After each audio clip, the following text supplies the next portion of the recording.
보통 보면 대부분 학업 성취도가 떨어지는 아이들 부모님들은요, 딱 두 가지 유형이 많았어요. 당연히 아이의 성취도는 차이가 날 수밖에 없습니다. 그런 반면에 자녀들의 학업 성취도가 높고 그런 학생들 중에 어떤 어머니는 정말 신경 쓰시고 집중하신 다음에 세팅이 싹 다 끝나면 그냥 골프 치고 다니시더라고요. 한마디로 공부를 굉장히 잘하는 자녀들의 부모님의 특징 중 하나는 함께하면 힘이 됩니다. 안녕하세요, 상위권쌤입니다. 오늘은 우리 구독자님들과 함께 공부 잘하는 아이들 부모님의 5가지 특징에 관해서 이야기를 나눠보려 합니다. 제가 대치동 쪽에서 강의할 때였는데요.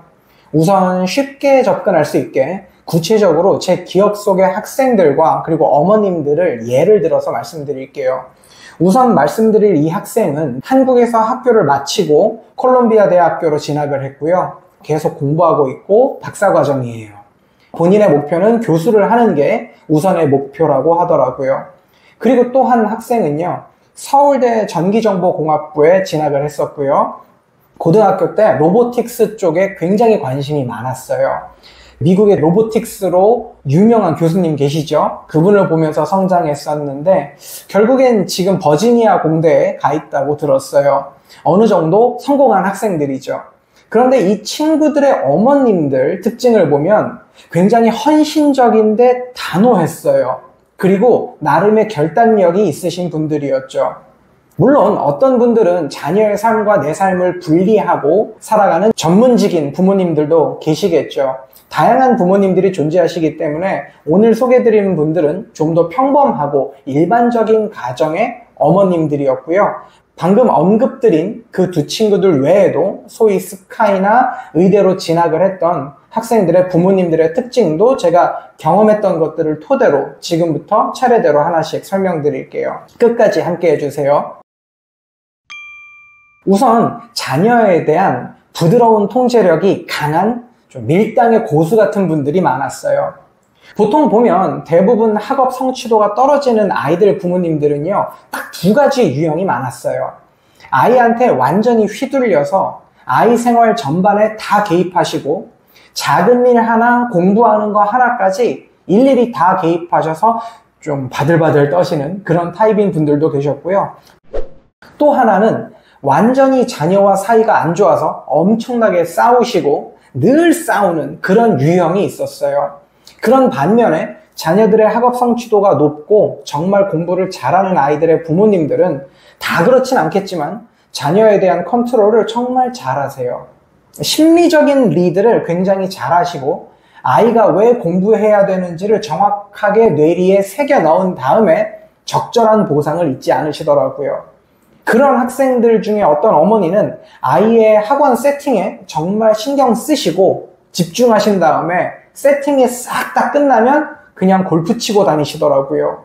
한마디로 공부를 굉장히 잘하는 자녀들의 부모님의 특징 중 하나는 밀당의 고수분들이었다. 그렇게 말씀드릴 수 있을 것 같아요. 두 번째는 아이들의 교육 스케줄에 대해 엄격하신 분들이었어요. 쉽게 학원 스케줄을 변경하는 일이 거의 없었습니다. 사실 제가 학원계에 있으면서 종종 겪는 일인데요. 수업 시간 몇 분 전에 갑자기 문자나 카톡이 옵니다. 그나마 연락이 오면 다행이죠. 집안 사정으로 혹은 가족 식사로 학원을 못 온다는 내용이에요.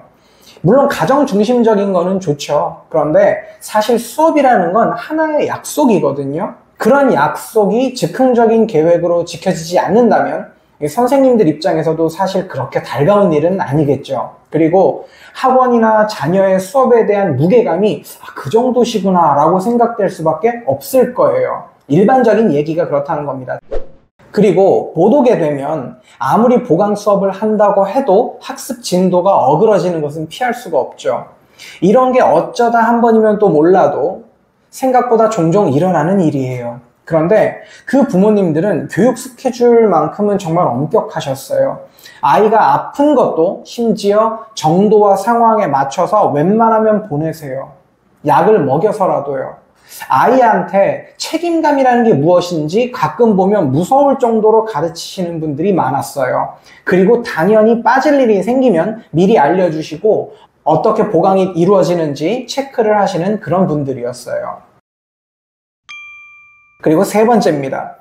자녀들의 교육에 관심을 두시지만 학년이 올라갈수록 직접적인 개입보다는 간접적으로 교육 환경, 교육 정서를 세팅하시는데 아주 고수분들이었어요. 그리고 가정에서의 교육 스케줄에 대해서 많은 개입을 하지는 않지만 공부를 잘하는 아이들의 부모님들은 확실하게 하시는 게 숙제를 제대로 했는지 체크하는 것, 그리고 취미나 게임 같은 생활과 공부를 해야 되는 생활에 있어서 정확하게 아이가 분리할 수 있도록 도와주시는 분들이었어요. 그리고 특히 스마트폰, 공부를 잘하는 아이들 보면 주로 공신폰을 가지고 있는 경우가 많았죠. 아이가 SNS나 미디어 혹은 게임에 심하게 빠지지 않는 그런 환경을 만들어 주시기 위해서 공통적으로 노력하시는 분들이었어요. 그리고 이건 코로나 팬데믹 때 이야기인데요. 그 당시에 대면 수업이 금지되어 있어서 비대면 수업으로 부득이하게 전환을 해야 됐던 시기가 있었는데 그때 다들 했었던 줌 수업이 참 많았죠. 이때도 제가 줌 수업을 진행하면서 굉장히 큰 깨달음을 얻었던 게 있어서 지금 나누려고 해요. 학원을 운영하면서는 학생들의 가정을 방문할 기회는 사실 없잖아요. 그런데 이때 영상을 통해서 각 가정의 환경들을 많이 볼 수 있었어요. 그러면서 다양한 종류의 학생들이 어떤 환경에서 공부하는지를 직접적으로 눈으로 확인할 수 있는 기회였죠. 그 상황을 보면 공부를 잘하는 아이들의 가정은 대부분이 아이들이 공부하고 있는 곳이 자기 방이 아니라 주로 거실이었어요. 거실이 스터디 카페처럼 책장이 있고 공부할 수 있는 환경들이 세팅되어 있더라고요. 그래서 거실에서 공부하는 그 아이들에게 확인하려고 너는 네 방에는 공부 책상이 따로 없니? 라고 물어보면 주로 하는 대답들이 방은 침실이고 옷이 있고 일반적인 생활을 하는 공간이지 공부만큼은 거실에서 가족과 함께 공부하는 분위기였다는 것. 그것도 여러분들께서 눈여겨볼 만합니다. 자, 그리고 그 다음이요. 학원을 선택하실 때 기준이 달랐어요. 일반적인 어머님들을 지켜보면요.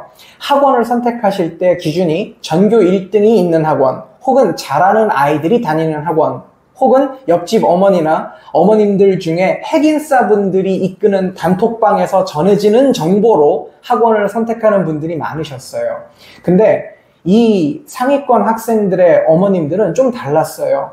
우선 직접 발품을 파시는데 두려움이 없었어요. 무리지어 다니지도 않으시는 편이었고요. 자신만의 기준을 가지고 계시더라고요.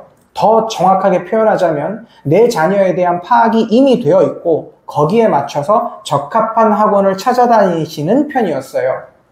내 아이가 잘하는 과목은 감을 유지해야겠다 싶으면 일주일에 한 번 다니는 단과를 찾으시는 편이었고, 못하는 과목, 부족한 파트면 중소규모의 관리가 잘 되는 그런 것에 중점을 두는 학원을 찾아다니시더라고요. 그런 식으로의 기준이 있었고 주변의 이야기에 혹은 학원들의 이벤트에 현혹되지 않으시는 편이었어요. 그리고 나서는 학원에 맡기고 전폭적으로 믿어주시는 편이었어요. 그리고 쉽게 학원을 바꾸는 게 아니라 일정 기간 동안 실력이 향상되는지 주목하고 문제가 있을 경우에는 또 같은 과정을 통해서 알아보시고 뒤도 안 돌아보고 학원을 바꾸시는 그런 분들이었어요. 자, 그리고 마지막 5번째요.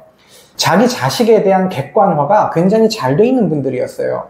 그리고 칭찬의 고수이면서 자녀의 성취감을 맛보게 해주시는 부모님들이 많았어요. 자신의 자녀에 대한 객관화가 되어 있다는 것은요, 사실 정말로 무섭고 한편으론 대단한 일이에요. 내 자식을 객관적으로 바라본다는 거, 아이가 우수할 땐 즐겁지만 그렇지 못할 땐 정말로 쉽지 않은 일이거든요. 그런데 그 부모님들은 자신의 자녀들을 키워오면서 여러 기관이나 사교육 등을 통해서 자녀들의 흥미 또는 재능 이런 것들을 테스트하고 그런 환경에 노출시켜서 어느 정도 답을 얻으신 상태였어요. 그리고 선택과 집중을 합니다. 그때부터는 집중된 곳에 투자를 아끼지 않으시더라고요. 당연히 아이의 성취도는 차이가 날 수밖에 없습니다. 그런데 또 성취감이라는 것이 인간의 기본적인 욕구거든요. 그런 욕구에 대해서 잘 보듬어 주시는 편이었고 적절한 보상으로 밀당을 정말 잘해 주셨어요. 그리고 그런 학생들이 어렸을 때는 칭찬을 아끼지 않으셨다는 이야기를 종종 듣게 됩니다. 특히 아들들은 더 단순해서 칭찬의 힘으로 많이 굴리셨다고 말씀하시더라고요. 이 영상을 보시는 분들 중에서 자녀의 나이가 어릴수록 더 잘 챙겨두시면 좋은 내용이라고 생각됩니다. 오늘의 이야기는 여기까지입니다. 도움이 되셨는지요? 영상 보시면서 궁금하신 점은 댓글로 소통해주세요. 우리가 함께 한다면 분명히 힘이 될 겁니다. 오늘도 자녀들을 키우시는 많은 어머님들을 응원합니다.